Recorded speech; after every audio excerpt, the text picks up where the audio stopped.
আসসালামু আলাইকুম। ৫৩তম শীতকালীন ক্রীড়া প্রতিযোগিতার আমি এই মাঠে যারা সারাদিন ধারা বিবরণী দিয়েছে এবং লাইভ দেখেছে তাদেরকে সর্বপ্রথম আমি ধন্যবাদ জানাই।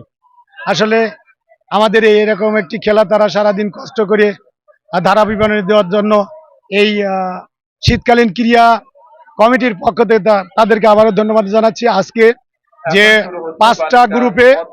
পাঁচটা গ্রুপে বিভিন্ন ইভেন্ট ছিল, সেই ইভেন্টের মধ্যে বালক বড় দল, বালক মধ্যম দল, বালক ছোট দল এবং বালিকা বড় দল, বালিকা মধ্যম দলের এই ইভেন্ট ছিল ১০০ metre, ২০০ metre, ৪০০ metre, ৮০০ metre, ১৫০০ metre ছেলেদের জন্য দীর্ঘ লাভ, উচ্চ লাভ, ট্রিপল জাম্প, বর্ষা নিক্ষেপ, লৌহ গোলক, চাটকি, রিলে, সাইকেলিং, এই খেলাগুলো আমরা সারাদিন আমাদের খোকসার শারীর শিক্ষকদের নিয়েই আমরা পরিচালনা করলাম এবং যারা পার্টিসিপেট করেছে আসলেই আনন্দমুখর উৎসবে এখানে পার্টিসিপেট করেছে।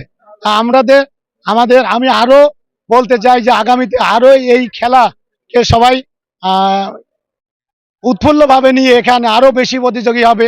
আসলে আমরা প্রত্যেকটা ইভেন্টেই গ্রুপ করে খেলেছি, যেহেতু ইন্টারন্যাশনাল নিয়মে ৮ জনের বেশি খেলানো যায় না, সেহেতু আমরা আমাদের ৩২টা প্রতিষ্ঠানে এসেছে, আমরা কি করছি রোটেশনে এক গ্রুপকে ৩টা ভাগ করে নিয়ে ওখান থেকে আবার ২ জন করে নিয়ে মোট ৬ জন প্রতিযোগিতাকে পরে আবার আমরা খেলাইছি।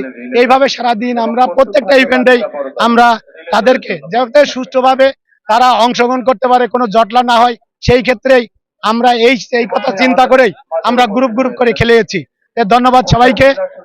এখনো আমাদের ৩টা খেলা বাকি আছে, এই ৩টা খেলা এখনো ১৫০০ মিটার, যেটা সবচাইতে কাঙ্ক্ষিত খেলা এই শীতকালীনের, যেটা আমরা বলি আসলে ১৫০০ মিটার দৌড়টাকে আমরা সবচাইতে গুরুত্ব দিয়ে থাকি। সেই ইভেন্ট আমাদের সর্বশেষ হবে, সাইকেলিং আছে, আর 2টা রিলে হবে। সেই রিলে হলে আমাদের ৫৩তম খেলাধুলা শেষ হবে। এর আগে গতকাল আমাদের খেলা ছিল ব্যাডমিন্টন, ক্রিকেট মেয়ে, ক্রিকেট ছেলে, ভলিবল ছেলে, ভলিবল মেয়ে, ব্যাডমিন্টন ছেলে, ব্যাডমিন্টন মেয়ে, একক এবং দ্বৈত, এই খেলাগুলো আমরা সম্পূর্ণ করেছি। এবং আগামী দিনে আমাদের এখানে বাস্কেটবল নাই, আমি আমাদের যে সভাপতি আছে সেই সভাপতি স্যারের কাছে আমরা অনুরোধ করব যেন আমাদের বাস্কেটবলের গ্রাউন্ডটা করে দেয় এবং একটি ইনডোর থাকলে আমরা সেখানে আরো ভালো করতে পারবো।